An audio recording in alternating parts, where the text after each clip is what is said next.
যদি কম সময়ের মধ্যে রান্না শেষ করতে চান, সহজ রান্না, তাহলে আমার মতো অলসের সাথে যোগাযোগ করেন। আসসালামু আলাইকুম। কে কেমন আছেন? আলহামদুলিল্লাহ আমি ভালো আছি। আল্লাহ আপনাদেরকে সবাইকে ভালো রাখুক।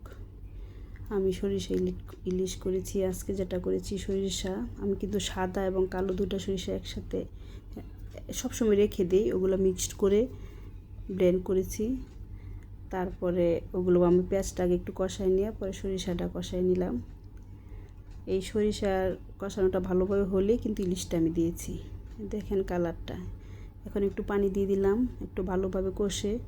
আর আমি কিন্তু ইলিশ মাছটা দেখেন চামিচ দিয়ে লাড়াটা কম দিই, আমি পাতিলটা একটু লাড়া দিই, কারণ চামিচ দিয়ে করতে গেলে ইলিশ মাছটা ভেঙে যায়। এই যে দেখেন আমার সরিষা ইলিশটা কেমন হয়েছে কমেন্টে জানান। খেয়ে দেখেছি, আলহামদুলিল্লাহ মোটামুটি ভালো হয়েছে। অলসের রান্না, আপনারা এভাবে খেয়ে দেখবেন। ধন্যবাদ সবাইকে।